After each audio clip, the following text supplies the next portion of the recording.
ومن يطع الله ورسوله فقد فاز فوزا عظيما.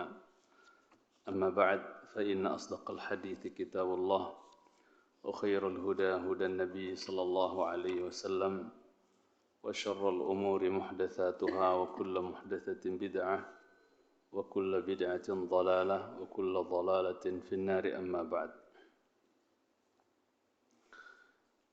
Ikhwatal iman yang saya cintai karena Allah Subhanahu wa taala.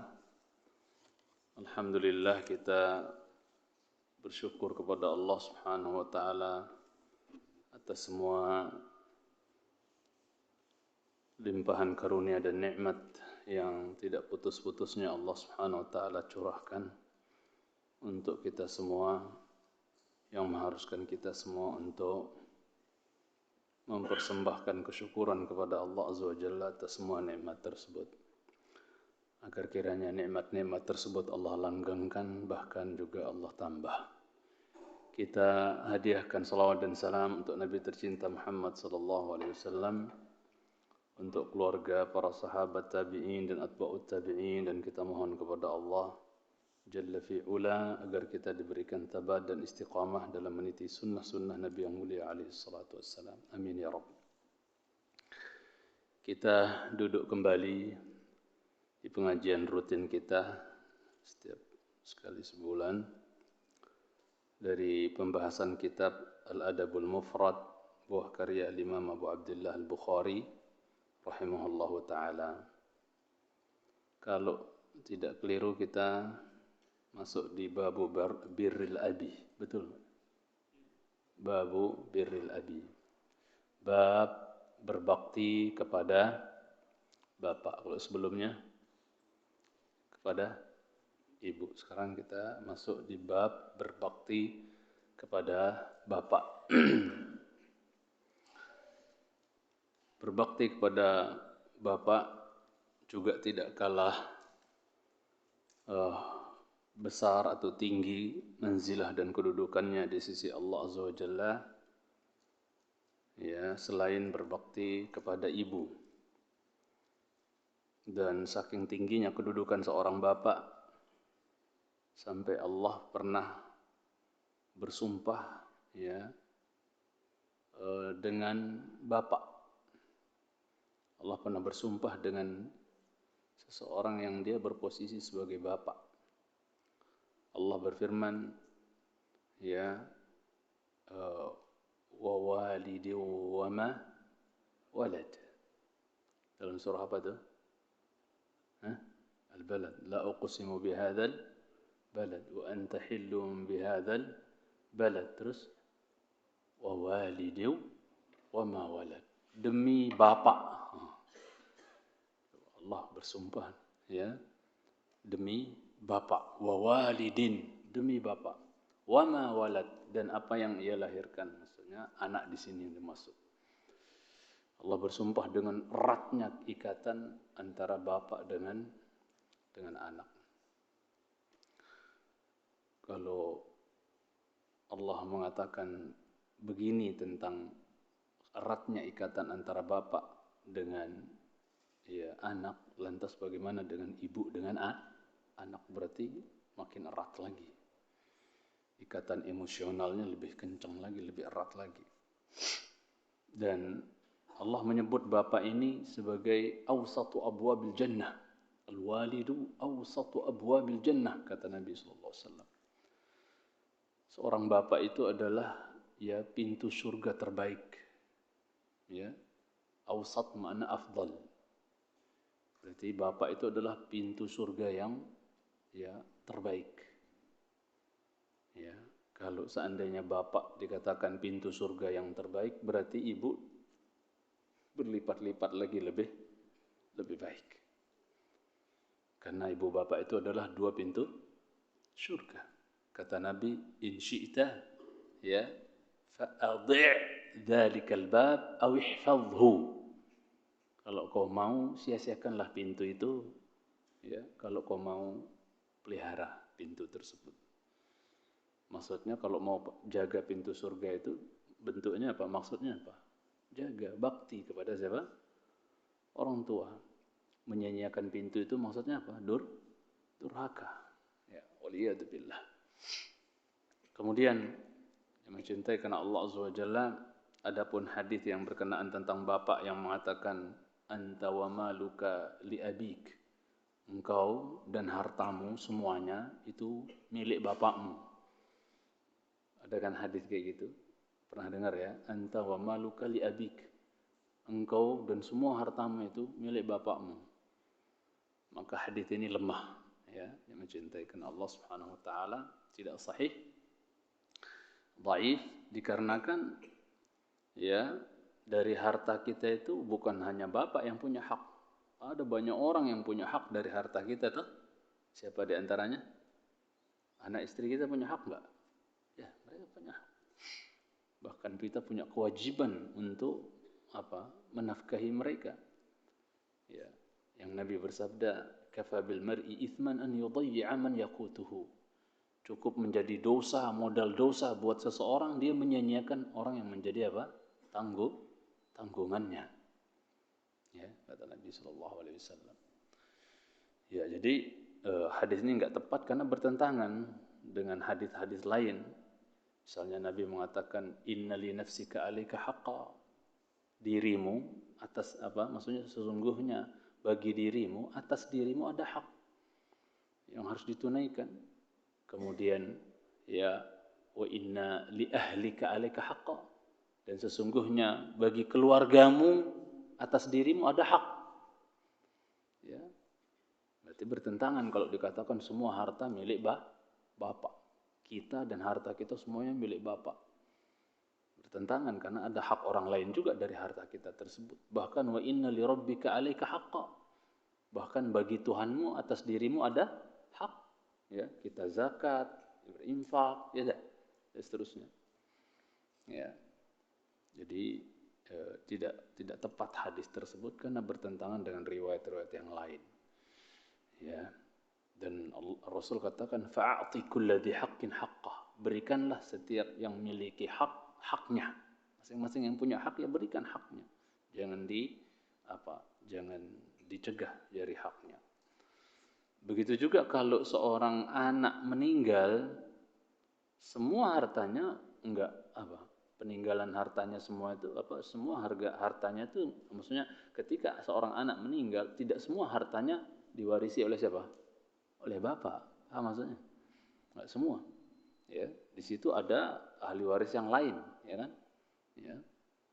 Mungkin si anak ini yang meninggal ini punya anak mungkin, ya, maka tidak diraup semua oleh sang bapak. Di hadis yang mengatakan engkau dan hartamu milik bapakmu, hadisnya apa? Tidak sahih dan juga bertentangan dengan nas-nas atau hadis-hadis yang lain yang sahih. Kemudian jemaah cintai sunat al-hadis yang dibawakan di sini oleh oleh Imam Bukhari rahimahullah taala di bab bakti kepada bapak adalah hadis an Abi Hurairah radhiyallahu taala anhu qala qila ya Rasulullah man abarru qala ummaka qala thumma man qala ummaka qala thumma man qala ummaka qala thumma man thumma 'ada ar-rabi'ah ya faqala abaka. Ya. Dikatakan kepada Rasulullah sallallahu alaihi wasallam, alias beliau ditanya, wahai Rasulullah, siapa yang mesti saya berbakti kepadanya? Maka yang disebut oleh Nabi pertama siapa? Ummaka, ibumu. Kemudian laki-laki itu bertanya kembali dengan mengatakan, kemudian siapa ya Rasulullah? Maka Nabi pun mengulangi kembali dengan mengatakan ibumu. Kemudian laki-laki itu bertanya kembali dengan mengatakan, kemudian siapa ya Rasulullah? Ya, maka Rasul katakan ummaka, ibumu. Kemudian diulangi lagi yang keempatnya. Ya, ada rabi'ah. Ya, dia ngulang lagi nanya yang keempat kalinya. Kemudian siapa ya Rasulullah? Qala abak. Baru yang nomor 4 siapa jemaah? Bapakmu. Ya, ini dalil jelas menunjukkan bahwa kita diwajibkan, ya, diperintah untuk berbakti juga kepada siapa? Kepada bapak. Bukan hanya kepada ibu, tapi juga kepada bapak. Akan tetapi Ya, sangat disayangkan memang jemaah cintai karena Allah Subhanahu wa taala, banyak manusia yang mereka tidak mengetahui nilai seorang bapak, tidak mengerti atau tidak faham atau tidak mengerti ya berharganya seorang bapak. Padahal yang capek untuk kita, sedih untuk kita, ya, itu adalah siapa yang paling banyak, ya, memikirkan biaya untuk kita dan seterusnya. Itu identik yang mikir siapa ya? Bapak, ya. Ya, banyak seringkali mereka sedih ya disebabkan kita. Sebagaimana sedihnya Nuh alaihissalam karena sebab anaknya yang susah untuk diajak baik, susah untuk diajak beriman, susah untuk diajak taat, sedih. Ya. Sebagaimana sedihnya Yakub alaihissalam tatkala kehilangan siapa? Yusuf alaihissalam. Seringkali kita sebagai bapak atau orang yang berposisi sebagai bapak sedih disebabkan anaknya. Ya, jadi banyak orang yang kurang paham, kurang tahu, kurang mengerti posisi dan nilai ya seorang bapak dalam kehidupan dia, ya, yang mencintai karena Allah Subhanahu wa taala. Ya. Kadang kita tidak tahu atau tidak merasa pentingnya bapak itu, betapa berharganya bapak itu, melainkan apabila mereka sudah masuk liang kubur, baru kita merasa apa? Ya, terasa apa? Ternyata bapak itu apa? Sangat berharga. Ya, sangat berharga. Manakala datang musim Idul Fitri apalagi ya, yang biasanya dulu mungkin kita balik kampung, ada yang didatengin, ada yang dijenguk, sekarang udah kayak hampa gitu, subhanallah. Jadi baru terasa berharganya seorang bapak biasanya kalau bapak itu sudah apa? Sudah meninggal, sudah masuk liang kubur, yang mencintai karena Allah Subhanahu wa taala. Yang saking tingginya kedudukan seorang bapak ini dalam Islam, sampai seorang anak kecil tidak dikatakan yatim kecuali kalau meninggal siapa? Bapaknya. Gitu. Ya. Seorang anak kecil tidak dikatakan yatim, tidak berposisi sebagai yatim, melainkan apabila bapaknya meninggal. Ya. Dan bahkan seorang ibu tidak dikatakan janda, armalah, melainkan ketika suaminya apa? Meninggal. Mencintai semua. Tinggi kedudukan ya bapak itu dalam Islam. Dia mencintai karena Allah Subhanahu wa taala. Dan kalau kita mau bertanya siapa yang kasih makan kita setelah Allah? Maksudnya siapa yang, ya Allah yang beri rezeki ya. Cuman siapa yang mencarikan, yang berusaha banting peras keringat, banting tulang supaya kita bisa makan enak bahkan. Siapa tuh? Rata-rata siapa? Bapak yang mencintai karena Allah Subhanahu wa taala. Ya. Yang kadang rela menanggung hutang kadang-kadang demi kita, yaitu bapak kadang, terutama ketika musim-musim kita sekolah, kuliah kadang-kadang mereka nggak malu untuk ngutang ke tetangga, ke koleganya, temannya, demi apa? Bisa membiayai kita.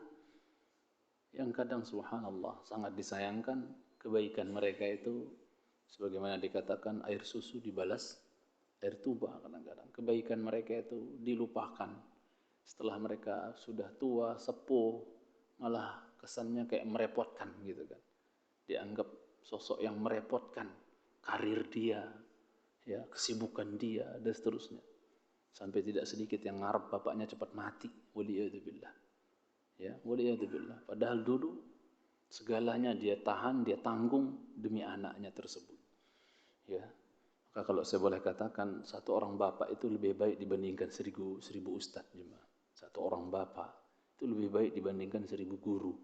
Saking berharganya posisi atau saking mulianya, berharganya sosok seorang bapak. Ya, sosok seorang bapak.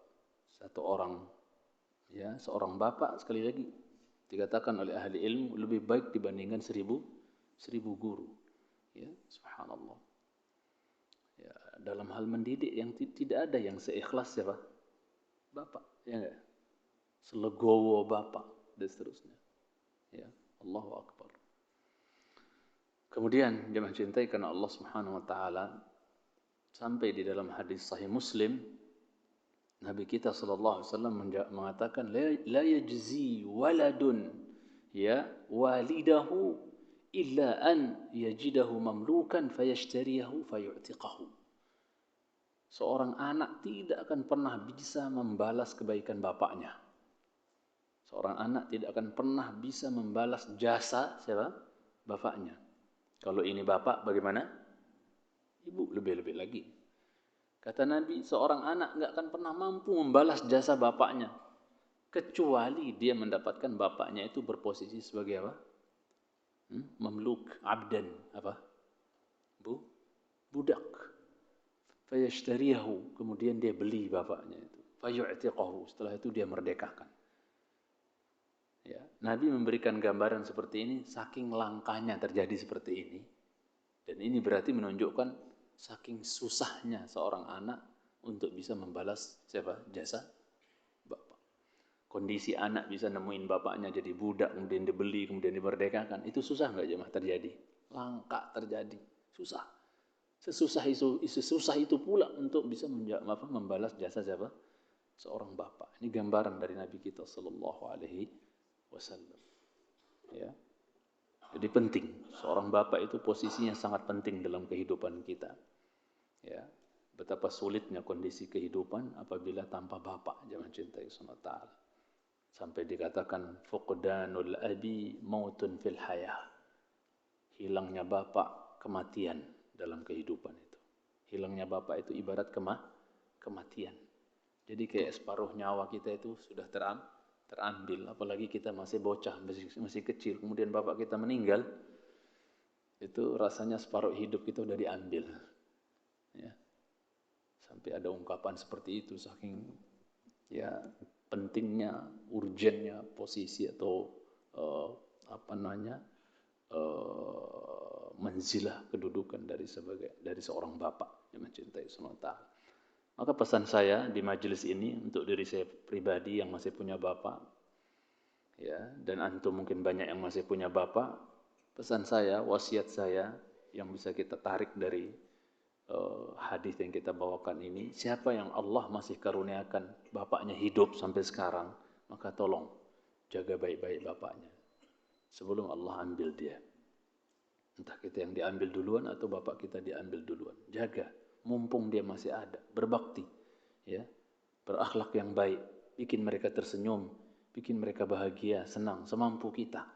Jangan cintai, jangan buat mereka sedih, jangan buat mereka susah, jangan buat mereka menangis. Apalagi kita udah pada berkeluarga misalnya. Jangan sampai setiap masalah yang menimpa keluarga kita harus dicurhatkan semuanya ke orang tua kita. Sudah cukuplah. Mereka sudah terlalu letih, sudah terlalu capek memikirkan kita, sampai pun mungkin biaya nikah kita. Setelah itu sudah belajarlah mandiri. Ya, ada masalah apa, selesaikan sendiri. Jangan diceritakan ke mereka, karena ya mereka sudah terlalu letih, sudah terlalu capek mencintai Allah Ta'ala. Ya, memikirkan kita, menafkahi kita, mengurus kita, mendidik kita, dan seterusnya. Nah, kemudian jangan cintai karena Allah Subhanahu wa taala. Saya mau mengungkapkan juga bahwa tatkala bapak kadang masih hidup, ya, orang enggak terlalu merasa sebagian orang tidak terlalu merasa berharga keberadaan bapak itu, enggak terlalu berharga. Sebagian orang seperti itu. Namun wallahi dan mencintai Subhanahu wa taala, kerinduan setelah kematian seorang bapak itu bisa membunuh loh. Ya, kata orang, sebagian orang mengatakan asyauqu ba'dal mauti qatil. Kerinduan setelah kematian itu bisa membunuh. Ya toh? Jadi ada orang yang setelah bapaknya meninggal baru dia rasanya hidupnya hancur. Kangen, rindu, kayak pokoknya bisa mati dia saking rindunya kepada sosok bapaknya, apalagi sosok ibu. Maka pesan saya, ya, untuk saya pribadi dan kita semua, ya, pergaulilah mereka di dunia dengan cara yang baik selama mereka masih hidup. Berbaktilah kepada mereka. Sebagaimana pembahasan kita di sini, babu birril abi, bab bakti kepada bapak. Ya, begitu juga ibu. Mumpung mereka masih hidup. Karena kata orang, asyauqu ba'dal mauti qatil. rindu setelah kematian mereka itu bisa membunuh loh jemaah. Rindu berat. Kadang saya rasakan ketika saya ingat ibu saya dulu, saya jalan bareng ke pasar, pergi giling padi dan seterusnya, jalan lewat pematang sawah. Ya, kadang saya jatuh diangkat. Ya, itu qatil, bisa membunuh. Ya. Kerinduan setelah kematian itu bisa membunuh. Ya, kita bisa merasa seolah-olah kita anak yatim walaupun kita sudah besar. Ya. Dengan tidak adanya mereka, walaupun kita sudah pada dewasa, kita merasa seperti seorang yatim.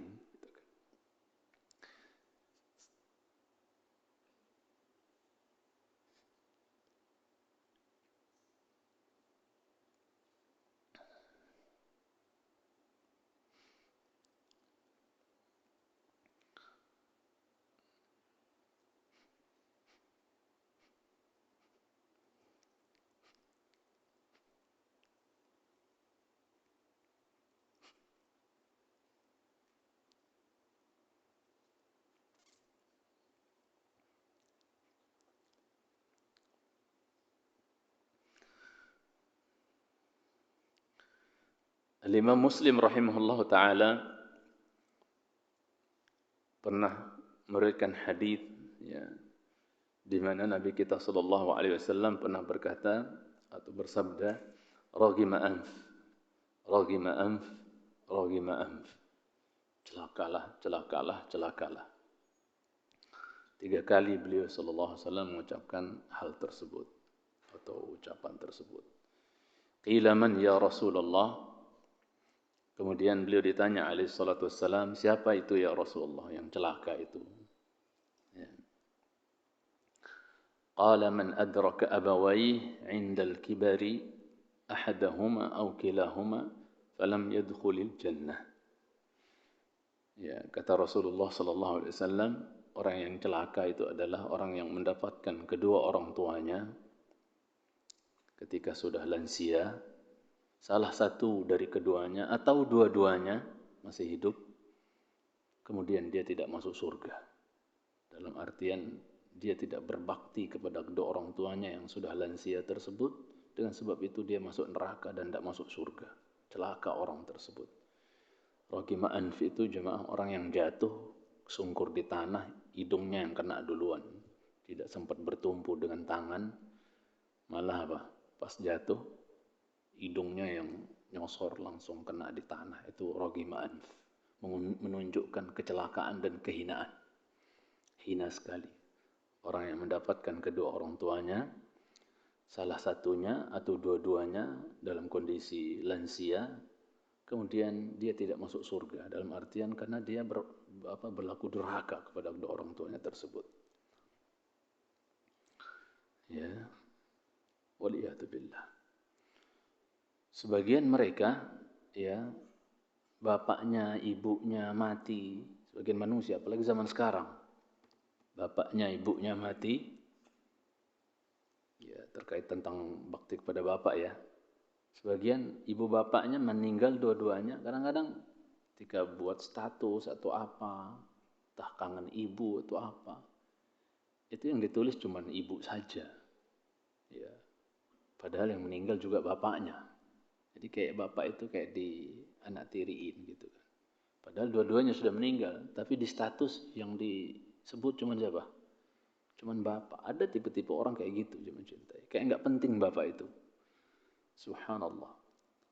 Ya. Berdoa Allah marham ummi. Ya, atau bikin status. Ya Allah rahmati ibuku. Bapakmu mana? Padahal bapaknya juga sudah meninggal. Kita disuruh bakti bukan hanya kepada ibu, juga kepada bapak. Oke, kita sangat legowo dan menerima ketetapan ya dari syariat bahwa memang bakti kepada ibu itu 3 tingkat dibandingkan bapak. Tapi bukan berarti kewajiban bakti kepada bapak itu dinafikan. Tetap ya.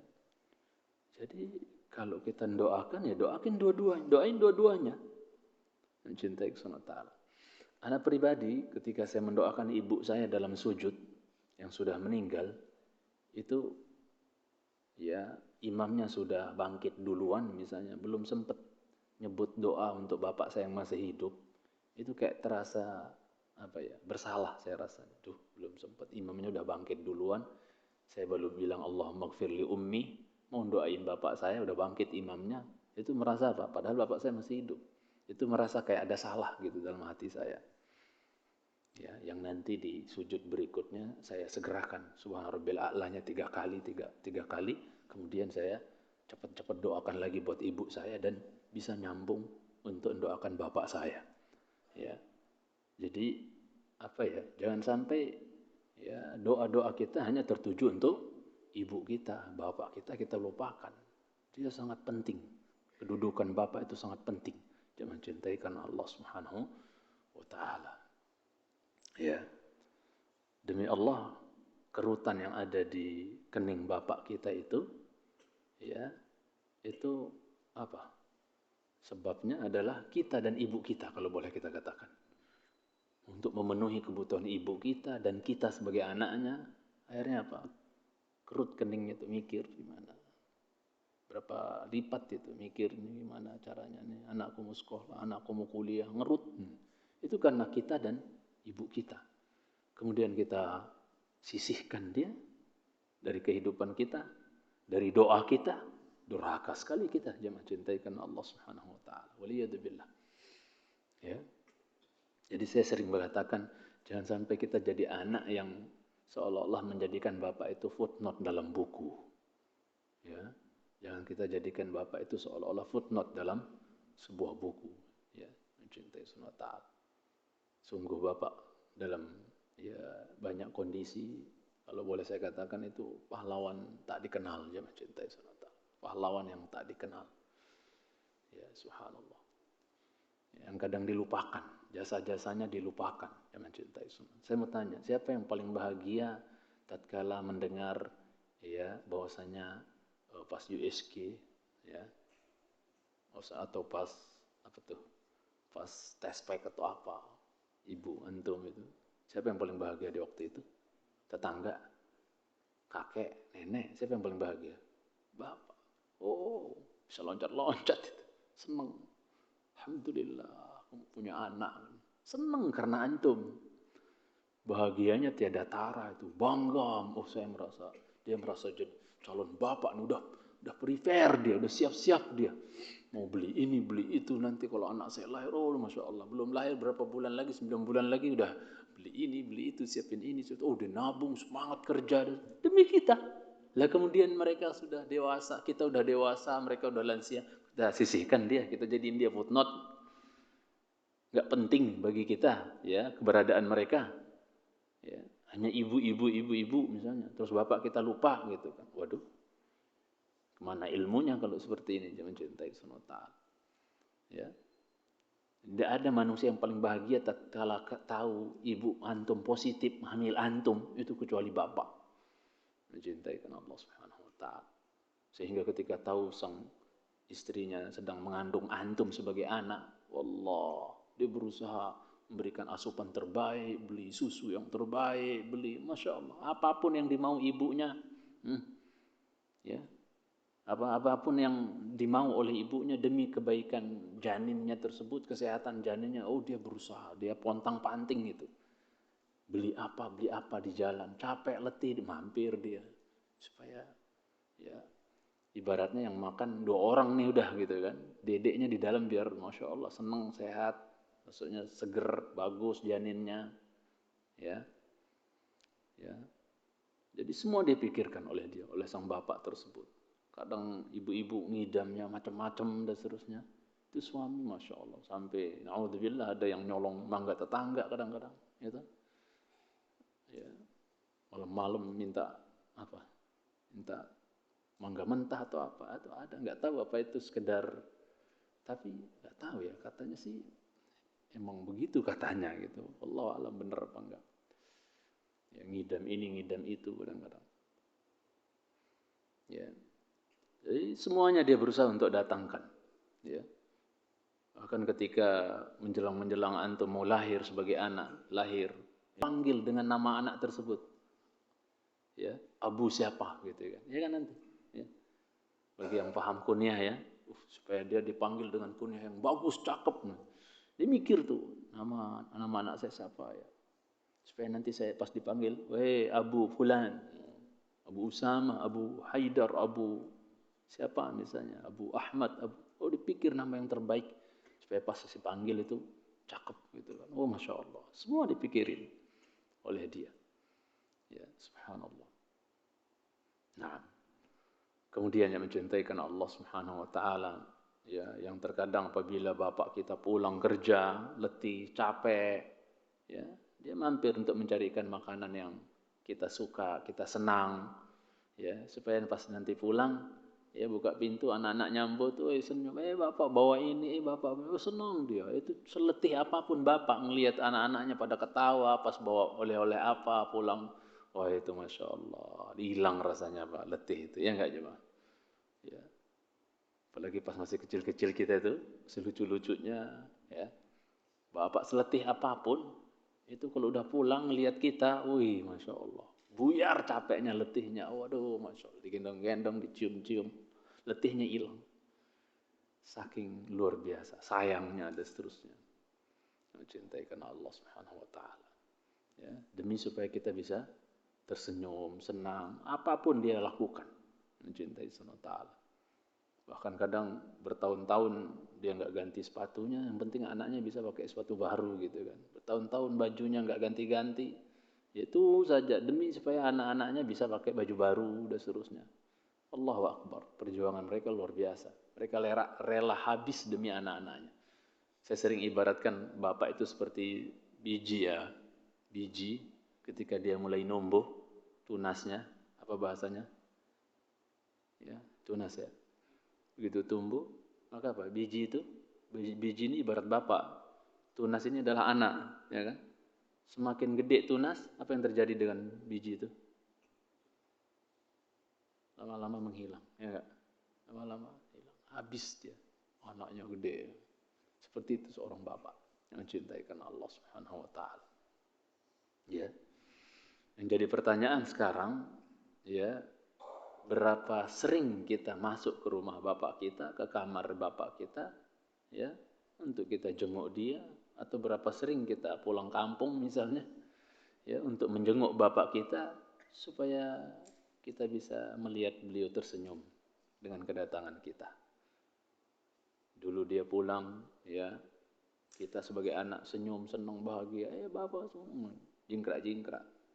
Sekarang berapa kali kita masuk ke, ya, rumah bapak kita untuk melihat senyumannya ketika kita datang. Anakku pulang, senang.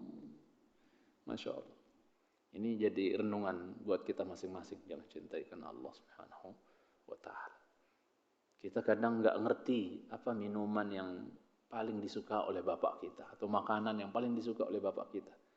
Tapi bapak kita, ya, dari kita bocah sampai kita gede, dia tahu persis anak saya suka ini, anak saya suka ini, anak saya suka ini, anak saya suka jus ini. Dia ngerti semua, hafal. Belum tentu kita sekarang ngerti apa kesukaan bapak kita. Saking sebagian orang kurang peduli dengan bapaknya. Ayadan billah, na'udzubillah, mencintai Subhanahu wa ta'ala. Ya, bapak-bapak kita tidak pernah ada yang berharap ketika kita masih kecil, mati aja kamu nak, repotin aja. Mati aja dah. Tidak ada bapak ngarep anaknya mati cuma. Ya. Sampai pun kita besar, dewasa, nggak ada. Nggak ada bapak itu ngarep anaknya apa? Mati cepet. Nggak ada. Di saat mungkin sebagian anak ketika melihat dirinya sudah sukses, bapaknya udah ngerepotin, ngerepet kotorannya sana sini, belum sampai WC sudah keluar, ya kan? Akhirnya merasa direpotkan. Sehingga kadang terbetik mungkin di pikiran dia, kalau kayak gini mending bapak cepet-cepet. Nah, ada kan mungkin seperti itu? Mungkin ada. Kayaknya sih ada yang mencintai. Waliyadzubillah. Ya. Dulu kalau kita pakai sepatu bapak kita bangga ya jemaah ya. Bahkan kita pakai pakaian dia atau apa dia dan seterusnya, mencintai. Walaupun kegedean dan seterusnya. Sekarang sebagian anak nyentuh pakaian bapaknya yang kena kotorannya aja nggak mau. Ya. Dulu pakaian kita sekotor apapun, ya, pantat kita grepetan pakai apa pas kita kecil, ya, bapak saat ibu nggak ada mungkin ya bapak ya nggak udah cebokin terus nggak ada. Di saat tatkala bapaknya udah tua, ibunya udah tua, ya grepetan sana sini, jijik dia, ya, mengeluarkan kata-kata gitu. Dan itu yang disebut oleh sebagian ulama dengan wala taqul lahuma uffin. Jangan katakan bagi keduanya uff. Uff itu desisan nafas tatkala melihat kotoran atau menyium aroma kotoran orang tua lansia yang sudah tua, yang tidak enak. Maksudnya enggak sedap kecium itu. Kemudian apa? Itu versi sebagian ulama. Bukan tapi itu durhaka ya mencintai. Apalagi lebih dari itu. Na'udzubillah. Mencintai karena Allah Subhanahu wa taala. Baik. Kemudian ikhwatul Islam saya bacakan dari penjelasan sedikit di sini. Qila ya Rasulullah man abarru qala ummaka qala thumma man qala ummaka qala Ibnu Sayyid. Ketika Rasul ditanya, siapa yang harus saya berbakti kepadanya? Ibu. Siapa? Ibu. Siapa? Ibu sampai 3 kali. Berkata Ibnu Sayyid, baru yang keempat baru bapak. Berkata Ibnu Sayyid, summiyat umman di annaha aslul walad. Ya, dikatakan ibu dikatakan ibu karena dia aslul walad. Asalnya seorang anak. Ya. Wa ummu kulli syai'in asluh. Dan induk dari segala sesuatu, ibu atau induk dari segala sesuatu, yaitu maksudnya asalnya. Ya, kita asalnya keluar dari seorang perut ibu, ya dari perut seorang ibu. Makanya dikatakan Mekah itu apa? Ummul Qura. Jadi dia kayak pusat ya, asal, pusat. Ya. Pusat negeri ibaratnya. Semua orang makanya datang ke situ. Karena memang juga Ka'bah itu ya yang ada di Mekah itu jemaah di Ummul Qura ini yaitu Mekah yang di situ ada Ka'bah. Itu adalah apanya dunia? Pusatnya dunia, tengah-tengahnya apa? Dunia. Jadi titik tengahnya dunia ini ya Mekah, Ka'bah yang mencintai SWT. Ya, yang Allah takdirkan di situ tuh ada dua cuaca ya, panas dan dingin. Kalau panas banget, dingin banget. Dan hikmahnya subhanallah, karena nanti Islam muncul di situ, ya akan tersebar dari situ, maka dai-dainya juga pastinya asalnya dari situ.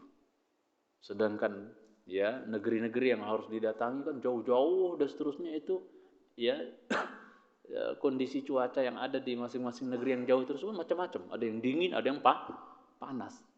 Maka Allah sengaja ya jadikan dai-dai ya di kalangan sahabat yang akan menyebarkan Islam nanti, murid-murid Rasul ibaratnya sallallahu alaihi wasallam. Itu Allah jadikan mereka tinggal di tempat yang di situ ada ya kalau panas banget, dingin banget supaya apa? Ketika mereka disebar berdakwah ke penjuru dunia, kalau yang cuacanya dingin mereka sudah biasa dengan cuaca dingin. Kalau mereka disebar atau diutus berdakwah ke tempat yang cuacanya panas, mereka sudah apa? Sudah langganan dengan cuaca panas. Sehingga dakwah jalan terus. Bukan cuaca nggak enak nih pulang kampung enggak. Terus dakwah jalan terus. Hikmah besar. Ya. Cintai sama Ta'ala. Jadi pusatnya ya dunia, pusatnya negeri ya Mekah ini yang mencintai sama Ta'ala. Ummul Qura, makanya dikatakan Ummul Qura. Jadi adanya Amerika, Eropa dan seterusnya itu adanya belakangan zaman cintai sama Ta'ala. Itu munculnya belakangan. Peradaban itu mulainya dari situ. Mencintai sama Ta'ala. Ya, jadi jangan heran kalau kenapa sih nabi-nabi rata-rata dari Timur Tengah, kok nggak ada dari Jawa gitu, atau dari mana? Malaysia, Singapura, Australia dan seterusnya. Kenapa kok nabi-nabi dari Timur Tengah? Ya karena memang adanya manusia pertama, adanya peradaban manusia pertama ya adanya di daerah situ, Timur Tengah. Paham maksudnya? Baik. Kemudian thumma qala man thumma man qala ummak. Ya, laki-laki itu nanya lagi, kemudian siapa ya Rasulullah? Saya berbakti kepadanya. Rasul katakan ibumu sampai 3 kali. Ya, sampai 3 kali. Qaddamaha fil birri, ya. Dikatakan ai qaddimha fil birri ya man ji'tana tas'alu amman tabarru awwalan. Maksudnya dahulukanlah ibumu itu dengan bakti. Wahai engkau yang datang kepada kami bertanya tentang siapa yang engkau akan berbakti kepadanya pertama kali. Maka dijawab ibu. Maksudnya dahulukan dia, ibu itu dalam hal bakti. Mencintaikan Allah Subhanahu wa taala. Dahulukan ibu itu dalam hal bakti. Ya. Qala thumma man thumma 'ada ar-rabi'ah qala abak. Dan laki-laki itu nanya lagi, yang keempat, kemudian siapa ya Rasulullah? Setelah ibu, siapa setelahnya Rasulullah? Maka Rasulullah menjawab, qala abak. Ya, beliau mengatakan bapakmu. Al-Imam Al-Munawi mengatakan fahuwa ba'dal ummi, maka dia bapak, kewajiban bakti kepada bapak itu setelah ibu, kata beliau. Silakan adzan. Wassalatu wassalamu ala Rasulillah wa ala alihi wa sahbihi wa man wala, amma ba'd. Berkata pensyarah, qultu, saya berkata, wa fihi bayanu manzilatil abi. Di dalam hadis ini, ya, kesimpulannya jemaah, ada keterangan tentang kedudukan seorang siapa? Seorang bapak. Wa wujubi birrihi. Dan juga apa? Wa wujubu birrihi, yaitu wajibnya berbakti kepada siapa? Seorang bapak. Wa li ajli birril abi awrad al-musannif hadzal hadis. Dan dikarenakan ya apa? Karena kewajiban berbakti kepada bapak, makanya sang pengarang yaitu Imam Bukhari membawakan hadis ini di bab ini. Kita akan masuk jemaah di bab yang baru, yaitu bab yang keempat. Babu linil kalam liwalidayh. Bab ya berlemah lembut dalam berkata-kata, berucap, berbicara ya kepada kedua orang tua. Jadi kalau sudah ngaji bab ini berarti ya jangan ada yang ngangkat suara di depan orang tua. Lebih tinggi dibandingkan suara orang tua yang mencintai Subhanahu wa ta'ala. Ya. Jangan ada yang mengangkat suara lebih tinggi dibandingkan siapa orang tua. Setelah dengar pembahasan ini. Ya, saya bacakan hadisnya jemaah sambil langsung saya jelaskan. Ya. Atau saya bacakan dulu sampai sempurna hadisnya baru kita jelaskan. An Taisalah ay an Taisalata ibni Mayyas qala kuntu ma'an najdati fa asabtu dhunuban la araha illa min al-kaba'iri. فذكرت ذلك لابن عمر قال ما هي قلت كذا وكذا قال ليست هذه من الكبائر هن 9 الإشراك بالله وقتل نسمة والفرار من الزحف وقذف المحصنة وأكل الربا وأكل مال اليتيم وإلحاد في المسجد والذي يستسخر وبكاء الوالدين من العقوق قال لي ابن عمر أتفرق من النار وتحب أن تدخل الجنة قلت إي والله قال أحي والداك قلت عندي أمي قال فوالله لو ألنت لها الكلام وأطعمتها الطعام لا تدخلن الجنة ما اجتنبت الكبائر. Saya bacakan artinya dulu sebelum kita jelaskan. Dari Taisalah ibn Mayyas ya rahimahullah, dia berkata, saya pernah bergaul dengan orang-orang Najdat. Nanti siapa Najdat ini nanti ada penjelasan. Kemudian saya pernah melakukan dosa. Ya, dosa-dosa yang saya menganggap dosa itu bukan termasuk dosa besar. Ya, maksudnya la araha illa minal kabair. Maksudnya saya bergaul dengan orang-orang Najdat, kemudian saya pernah terjerumus dalam dosa yang saya tidak menganggap dosa tersebut melainkan termasuk dosa besar. Padahal dosa itu nanti dosa kecil jemaah. Tapi karena orang Khawarij, Najdat ini kelompok Khawarij. Ya. Kelompok Khawarij yang lebih sadis lagi. Di mana pelaku dosa kecil di kalangan mereka itu ya dianggapnya sebagai dosa besar. Berarti sesat ya jemaah ya. Waliyadzubillah. Maka aku sebutkan hal tersebut kepada Abdullah bin Umar. Ya, ulama. Abdullah bin Umar ulama di kalangan sahabat. Maka Abdullah bin Umar nanya, apa tuh dosa yang kau lakukan, yang kau anggap dosa besar? Kata dia, kada wa kada. Dia tidak sebutkan jenis dosanya. Nanti kita jelaskan. Ya, kemudian Abdullah bin Umar mengatakan, oh ini mah bukan dosa besar mas, bahasa kita ya. Dia sebut dosa, oh ini bukan dosa besar, itu dosa kecil kata dia.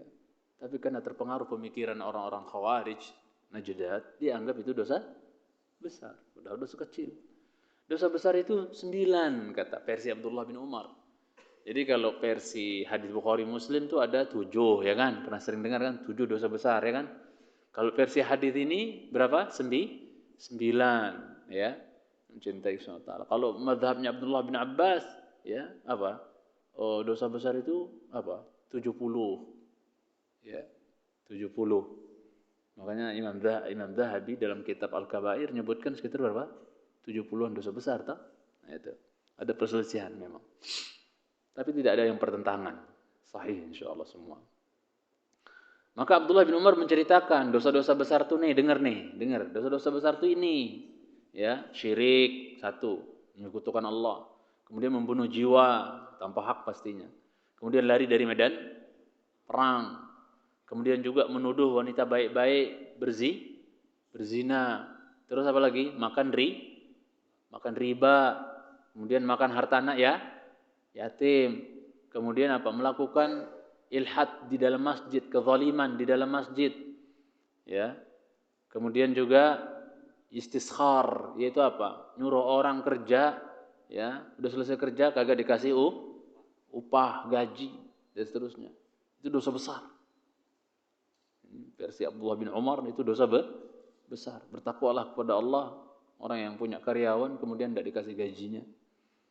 Dilambat-lambatkan saja padahal tidak ada halangan untuk disegerakan, tapi dilambat-lambatkan saja itu sudah zalim. Bagaimana enggak dikasih? Nanti ada penjelasan.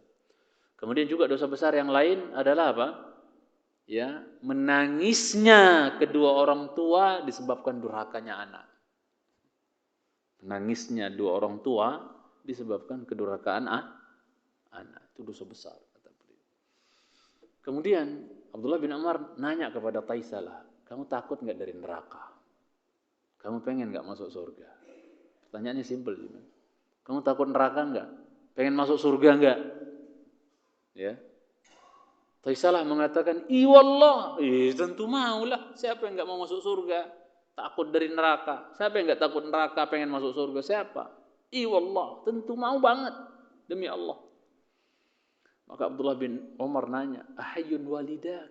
Mas, dua orang tuamu masih hidup enggak? Katanya. Masih hidup enggak kedua orang tuamu? Qultu indi ummi.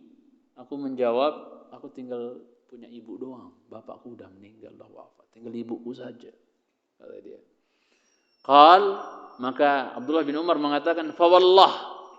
Demi Allah, maka demi Allah kata Abdullah bin Umar. "Lau alanta lahal kalam." Ini syahid dari bab ini. Babnya apa di sini? Berkata lemah lembut pada orang tua. Apa kata Abdullah bin Umar?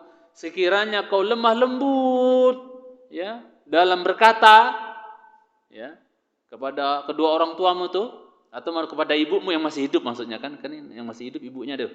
Seandainya kau lemah lembut dalam berkata kepada ibumu, ngomong dengan ibu kau lemah lembut, wa at'amtaha at'am, kemudian kau kasih dia makan. Ya. Beras habis enggak, Bu? Belum habis, Nak. Kok kirim. Ada buat lauk, Bu? Gitu. Beri makan. Kalau misalnya berjarak ya, kecuali satu atap, ya, lebih gampang lagi. Gitu. Seandainya kau lemah lembut dalam berkata-kata dengan ibumu tersebut, pastinya kan menurut kita pahami dari hadis ini, kalau seandainya yang masih hidup berapa tadi?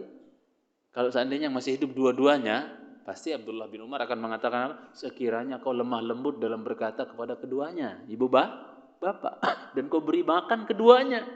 Tapi karena yang masih hidup tinggal siapa tadi? Ibunya. Makanya Abdullah bin Umar mengatakan, sekiranya kau lemah lembut ngomong sama ibumu, kau beri makan ibumu, cukupkan nafkahnya ibaratnya, karena dia udah enggak mampu berusaha, tua misalnya. La tadkhulannal jannah. Ya. Sungguh benar-benar kau akan masuk surga. Pasti kau masuk surga. Majtanabtal kabair, selama kau hindari dosa-dosa besar. Selama dosa-dosa besar kau hindari, kemudian di sisi lain kau lembut ngomong sama emakmu, enggak pernah angkat suara lebih tinggi.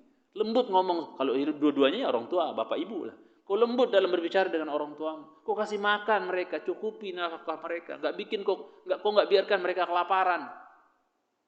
Ya, padahal bapak-bapak, ibu-ibu, yang namanya orang tua itu kadang walaupun dia sangat sudah butuh, kepepet, tapi nggak ada beras pun, sebenarnya dia malu untuk ini ya Pak ya. Rata-rata malu untuk ini ya, minta sama anaknya ya Pak ya. Malu, nggak enak. Dia tahu anaknya punya tanggungan istri dan anak-anak, dia malu. Yang dituntut paham siapa? Yang ditutup paham siapa? Yang harus kepo nanya siapa? Uang sayur udah habis ya Pak? Masih ada apa udah? Ya, dan seterusnya. Insyaallah. Kita yang harus cari info jemaah cintai sunata. Kadang mereka malu gitu kan. Subhanallah. Ya malu mananya sendiri loh padahal. Ya, subhanallah. Kita yang harus Harus tahu, harus tanya, harus kepo tentang orang tua kita jemaah cintai Allah Subhanahu wa taala. Jadi selama kau tinggalkan dosa-dosa besar dengan kau ngomong lemah lembut, kemudian kau kasih makan, pasti kau masuk surga. Kata Abdullah bin Umar radhiyallahu taala. Kita jelaskan sedikit saja. Kuntu ma'an Najdat. Dia cerita, Taisalah bin Mayyas cerita, saya pernah bergaul ya bersama Najdat. Najdat ini nisbat kepada sahabat-sahabat atau pengikutnya Najdah bin Amir Al-Hanafi. Ya. Najdah bin Amir Al-Hanafi. Makanya dinisbatkan kelompok ini dengan nama Najdat. Karena nama pengusungnya siapa? Najdah bin Amir Al-Hanafi. Sebagaimana Jahmiyah, kelompok sesat Jahmiyah, nama pengusungnya siapa? Jahm bin Safwan. Itu tuh. Seperti itu. Kemudian di antara usul mereka, pokok keyakinan mereka, akidah mereka kalau bahasa kita ya. Ya, itu adalah barang siapa yang bohong, walaupun bohong kecil, bohong ringan, bohong kecil, au amila dzamban saghiran, atau ada orang melakukan dosa kecil sepele dosa dilakukan. Fa asarra ala dzalik, kemudian dia ya ngeyel di atas dosa tersebut atau bohong tersebut, fahuwa kafirun musyrik. Semudah itu ya. Maka dia apa? Kafir musyrik. Ini berarti mbahnya Khawarij ini ya, ya, mbahnya takfiri ini, Khawarij yang mencintai Sunnah Ta'ala. Pelaku dosa kecil apa? Wong kita perangi orang-orang Khawarij karena mereka meyakini bahwa pelaku dosa besar itu apa? Murtad, kafir, kekal di neraka. Itu aja kita perangi. Apalagi yang meyakini pelaku dosa kecil apa? Kafir musyrik. Oh, lebih kita bantah lagi, lebih kita tolak lagi jemaah. Ini Khawarijnya udah murakab Khawarijnya udah ini. Khawarij murakab sudah ini. Udah kuadrat Khawarijnya. Mencintai Allah. Karena akidah Ahlussunnah wal Jamaah tidak menganggap kafir orang yang terjerumus dalam dosa besar. Itu akidah kita. Tapi orang-orang Khawarij ya kafir, murtad, kemudian di neraka kekal. Waliyadzubillah. Sadis. Nah, ini lebih parah lagi nih. Pelaku dosa kecil pun apa? Dianggap apa? Kafir, musyrik. Ya. Kayak mereka apa jemaah? Kayak mereka maksum saja berarti ya. Saya mau tanya. Ada ungkapan para ulama yang mengatakan ya, kullu man 'asallah fa huwa lam yahkum bima anzalallah. Karena yang paling mereka serang itu adalah para pemimpin yang tidak berhukum dengan hukum Allah. Itu kan langsung katakan kafir, ya enggak? Yang mencintai. Maka kita katakan setiap orang yang bermaksiat kepada Allah, maka ketika dia melakukan maksiat itu sebenarnya dia sedang tidak berhukum dengan hukum Allah. Paham enggak maksudnya? Orang ketika maksiat sebenarnya dia sedang tidak berhukum dengan hukum Allah. Saya tanya, orang yang punya keyakinan Khawarij, orang yang punya keyakinan suka kafir-kafirin orang, itu mereka maksum atau pasti pernah melakukan dosa? Pernah terjerumus dalam dosa pasti? Berarti kalau mau fair mas, sebelum ngafirin orang, kafirin dulu diri ente tatkala ente pernah terjerumus dalam apa? Dosa. Karena setiap orang yang melakukan maksiat, sebenarnya di waktu dia bermaksiat, dia sedang tidak berhukum dengan hukum Allah. Berarti kalau dipukul rata, yang nggak berhukum dengan hukum Allah, wis kafir. Berarti orang maksiat itu dia sedang tidak berhukum dengan hukum Allah sebenarnya kata para ulama. Berarti ya kafirin dirimu dulu dong sebelum ngafirin orang. Ya. Naudzubillah, segampang itu mereka jemaah. Ya. Dan orang kalau enggak benar sesuai yang dituduhkan, kafir, ternyata apa? Ya, tidak betul dia kafir di sisi Allah, maka kekafiran itu balik ke siapa kata Nabi? Balik ke orang tersebut. Man qala li akhihi ya kafir faqad ba'a bihi ahaduhuma fa in kana kama qala wa illa hada ilayya yaudu ilayya kama qala sallallahu alaihi wasallam. Siapa yang bilang sama saudaranya kafir, maka kekafiran itu bisa balik kepada salah satu di antara keduanya. Kalau benar orangnya kafir, iya, tapi kalau enggak pasti kekafiran itu balik ke dia orang tersebut. Sama kayak laknat. Ada orang laknat orang. Kalau orang yang dilaknat enggak berhak untuk dapat laknat, maka laknat itu apa? Naik ke langit, cari tempat. Enggak dapat tempat di langit laknat itu, maka dia turun lagi ke bumi, kembali ke siapa? Tukang laknat.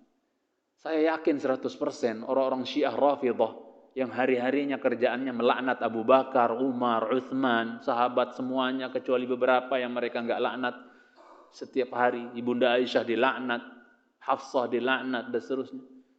Itu anak yakin 100% laknat yang mereka ucapkan setiap hari itu muter di langit enggak nemu tempat, maka apa? Kembali laknat itu kepada mereka sendiri. Paham maksudnya? Hati-hati makanya. Jangan gampang-gampangan monis orang yang cintai Subhanahu wa ta'ala. Dhawabitnya berat, syarat-syaratnya terpenuhi tidak. Ya, jangan serampangan. Ya. Orang-orang Khawarij itu hatinya udah dipenuhi dengan kebencian, yang mudah ngafirin orang. Itu hatinya penuh dengan kebencian terhadap kaum muslimin. Ya. Orang kafir malah aman dari mereka. Orang Islam malah enggak aman, ya enggak? Yaqtuluna ahlal Islam wa yad'una ahlal authan. Orang Islam dibantai sama mereka. Penyembah berhala aman tuh sama mereka, enggak diganggu. Coba bayangkan. Orang Islam jadi sasarannya. Ya, lihat ISIS itu. Sesama mujahid itu. Saling bantai, dibantai. Muslim pada bantai. Ngeri jemaah. Yang enggak ngikut mereka ya sudah dibantai gitu kan. Allah musta'an. Kemudian jemaah yang saya cintai karena Allah Azza wa Jalla, ya, dan ini menunjukkan bahwa hati-hati makanya ketika bergaul dengan orang, dengan manusia. Ya, jangan pula kita bergaul, berteman, ya, cari lingkungannya apa? Khawarij. Ya. Dikit-dikit ngafirin pemerintah. Indonesia kafir. Giliran diajak tinggal di hutan karena ini negeri hutan pun hutan Indonesia gitu. Yuk kita tinggal di planet yuk kalau gitu di Mars atau giliran pakai duit Indonesia, pakai duit Indonesia dia. Darurat kata dia ya. Ya kan? Pakai jalan tolnya dibangun orang kafir menurut dia kan. Masih dipakai juga tolnya tuh. Suruh terbang aja dia tuh. Kacau lah mencintai karena Allah SWT. Sampai saking sadisnya orang tuanya sendiri dikafirin gara-gara enggak ngikutin dia. Enggak ngikutin pemikiran dia. Muslim. Orang tuanya muslim. Tapi gara-gara orang tuanya enggak ngikut pemikiran dia, pemikiran Khawarij, maka dikafirin. Sampai ketika dia menikah enggak mengundang orang tuanya. Sadis enggak? Allah musta'an. Segitunya. Dan saya pernah nemu orang kayak gitu. Yang cintai SWT. Sampai saya pentokin, katakan, sudah berapa lama antum ajarin? Dia punya prinsip. Yang penting Quran, mushaf Quran sudah ada di rumah orang tuanya, itu udah sampai hujah berarti. Paham enggak maksudnya? Sedangkan sampainya hujah itu dengan jelaskan, sampaikan, ajarkan. Kalau cuma sekedar Quran sampai dalam rumah orang tuanya, hujah udah nyampe. Ngerti enggak masalahnya orang tuanya? Saya pentokin makanya. Antum sudah berapa tahun ajarin orang tuamu isi Quran itu? Coba, baru diam dia. Cintai SWT. Semudah itu. Enggak datang.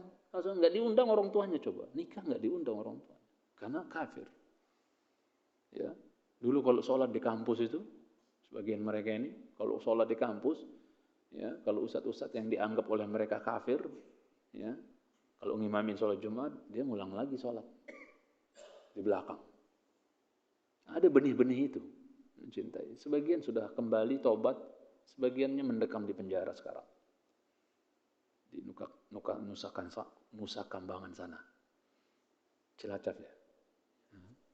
Allah musta'an. Kesian. Anak istrinya yang kesian.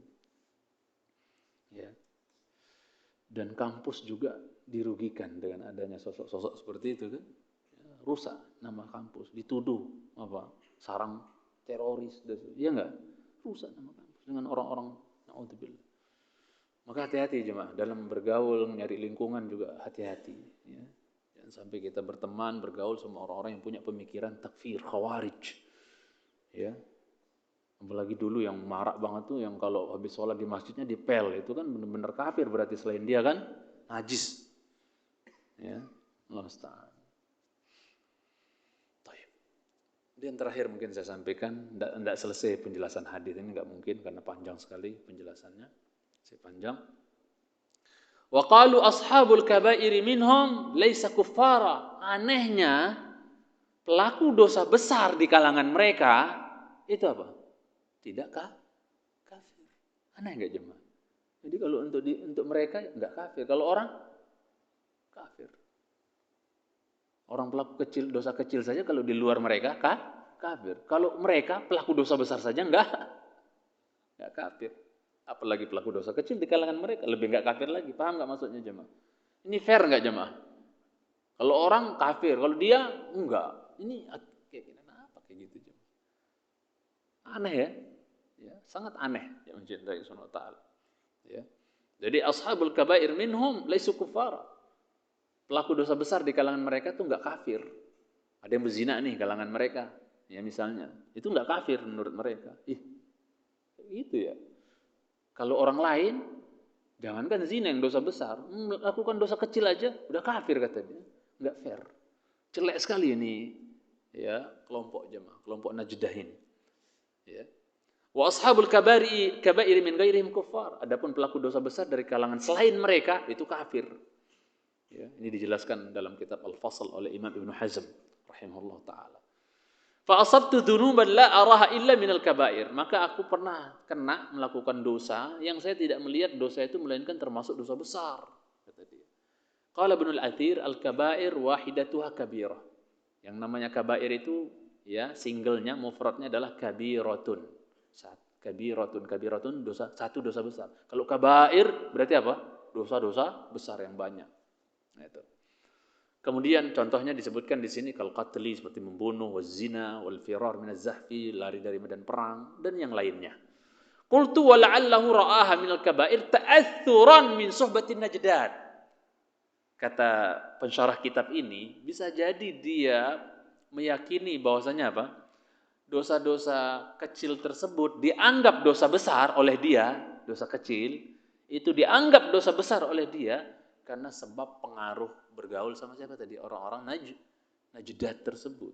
Ini menunjukkan bahwasanya Pak, sangat mempengaruhi agama teman, keyakinan teman, akidah teman, itu sangat mempengaruhi yang mencintai. Karena orang Arab bilang as-sahib sahib. Teman itu punya karakter menarik, kayak magnet gitu kan, menarik yang mencintai. Maka ada ungkapan anil mar'i la tasal wasan an qarini. Tentang seseorang enggak usah tanya teman bergaulnya siapa. Karena orang itu enggak jauh-jauh dari temannya yang mencintai karena Allah Subhanahu wa taala. Maka Nabi bersabda, "Al-mar'u 'ala dini khalilih." Seseorang itu tergantung agama temannya. Makanya antum pintar-pintar pilih teman jemaah. Pilih durian pintar tuh, pilih teman enggak pintar gimana coba? Ya. Harus pintar pilih teman, ya. Pilihlah teman yang kira-kira bisa menjadi teman kita sampai ke surga. Al-akhillau yawma idzin ba'duhum li ba'din aduun illal muttaqun. Ya. Illal muttaqin. Bahwasanya apa? Orang-orang yang saling berceesan, saling berteman, akrab di dunia, itu sebagian mereka dengan sebagian yang lain kelak di akhirat itu bermusuhan. Saling bongkar, saling jelek-jelekin, saling kamu dulu kamu, saling bongkar, saling bermusuhan. Walaupun CS di dunia, tapi enggak bertakwa. Enggak dibangun pertemanan itu di atas ketakwaan. Itu musuhan kelak di akhirat. Kecuali orang-orang bertakwa yang membangun pertemanan itu di atas takwa, amal saleh, itu apa? Ketemu lagi, CS-an lagi di surga. Ikhwanan, bersaudara mereka. Ala sururin mutaqabilin, di atas apa? Sofa-sofa mereka apa? Saling berhadapan, ngobrol sambil menikmati minuman surga, makanan surga. Subhanallah, mencintai Subhanahu wa taala. Maka jangan salah milih teman jemaah cintai Subhanahu wa taala. anjing Ashabul Kahfi saja nggak salah milih teman. Dipilih pemuda-pemuda soleh. Seekor anjing loh. Sampai diabadikan dalam Al-Quran oleh Allah surat Al-Kahfi, di surat Al-Kahfi itu ayat 80 ya. Itu apa? Ya, karena dia tidak salah memilih teman anjing itu. Pilih pemuda-pemuda bertauhid, Ashabul Kahfi, yang lari meninggalkan negerinya demi menyelamatkan akidahnya, demi menyelamatkan agamanya. Masa kita kalah sama anjing dalam memilih teman? Pilihlah teman-teman yang baik, yang akidahnya lurus, ya, yang cintai, yang saleh, yang rajin ngaji, ya, yang rajin ke masjid, yang bisa mengingatkan kita tatkala kita salah, tatkala kita lalai dan seterusnya. Mencintai, itu teman yang baik. Ya, pilih, perbanyak supaya kita nanti mati. Ketika mati, mereka yang berdiri di belakang menyolotkan kita. Ya, insyaallah. Kalau ada orang 40 orang bertauhid bisa nyolatin kita, masya Allah gimana? Jadi syafaat itu. Ya, main-main dia mencintai Subhanahu wa taala. Jangan kita mati di belakang pemabok, tukang gaplek, tukang togel. Nah, gimana coba? Karena koleksi teman kita ya mereka. Ya, maka pilihlah teman-teman yang baik, yang mencintai. Jadi kita kalau berteman itu ya pilih yang baik-baik, bukan kenapa-napa cuma karena kita ingin mereka setelah kita mati nyolatin kita, doain kita. Kita butuh nggak doa mereka setelah kita mati jemaah? Wallah butuh kita. Aja butuh sama doa antum. Ya, kalau saya mati, ya sama, semua kita butuh mencintai. Doa teman-teman kita yang baik, yang saleh. Ya, Nabi saja minta dikumpulkan bersama orang-orang saleh. Ma'alladzina an'amallahu 'alaihim minan nabiyyin was-siddiqin wasyuhada'i was-salihin. Minta beliau sallallahu alaihi wasallam. Ya. Kemudian mungkin nanti kita akan lanjutkan kelanjutan penjelasan hadis ini. Maka fadzakartu dzalika li Ibnu Umar, ini yang kita akan bahas nanti.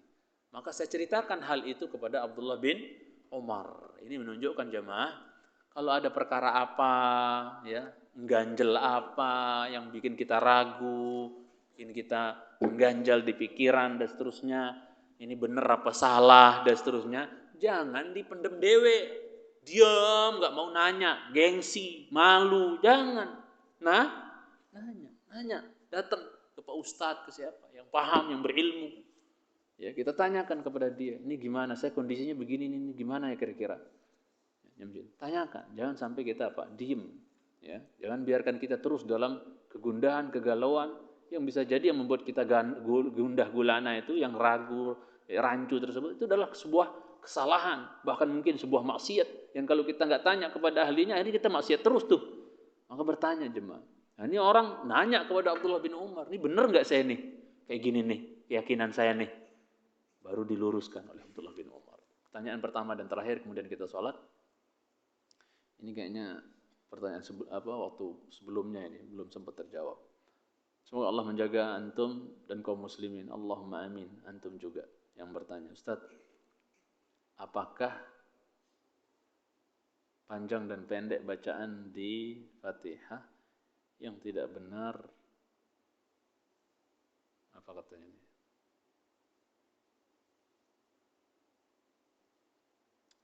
Termasuk lahan jali yang dapat membatalkan sholat.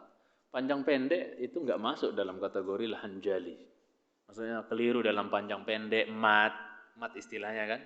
Itu enggak masuk dalam lahan jali. Lahan jali itu kalau sudah sampai merubah makna. Siratal ladzina an'amtu alaihim misalnya. Harusnya apa? An'amta alaihim jadi an'amtu, atau merubah huruf, ya. Misalnya, ya, merubah huruf. Fa innahum ya'lamuna kama ta'lamun. Diganti. Fa innahum ya'lamuna kama ta'lamun. Hamzah jadi ain misalnya. Ini lahan jali. Kesalahan yang fatal, yang nyata. Ada kesalahan yang sifatnya samar, ringan. Itu apa? Seperti panjang pendeknya masih kurang misalnya. Matnya apa yang kurang dan seterusnya. Itu enggak masuk lahan jali. Secara umum ketika membaca Al-Qur'an, Fatihah, selain Fatihah, ya. Yang penting secara umum ketika membaca Quran, kalau panjang pendeknya kurang bagus, kurang pas, maka apa jemaah? Ya, itu termasuk dalam kategori apa? Lahan khafi, lebih ringan dibandingkan jali, dan tetap sah. Salatnya tetap sah. Tapi betapa baiknya DKM cari yang apa? Yang lebih bagus. Imamnya yang panjang pendeknya udah bagus gitu kan. Ngerti, paham gitu kan. Jangan sampai makmumnya yang sudah pandai baca Quran ngedumel terus di belakang. Ini imam kok kayak gini gitu. DKM kok nyari imam kayak gini gitu kan. Jadi ngedumel makmumnya. Akhirnya pada kabur gitu kan. Maka yang paham tajwid paling tidak, paham sifatul huruf, makharijul huruf, ya, panjang pendek dan seterusnya paham gitu kan. Tapi sekali lagi ya kurang dalam hal panjang pendek itu masuk dalam lahan khafi, bukan lahan jali. Barakallahu fikum wa sallallahu Muhammad wa ala alihi wa sahbihi wa barik wa sallim. Subhanakallahumma bihamdik asyhadu an la ilaha illa anta astaghfiruka wa atubu ilaik. Nanti kita lanjutkan insyaallah taala pertemuan berikutnya. Assalamualaikum warahmatullahi wabarakatuh.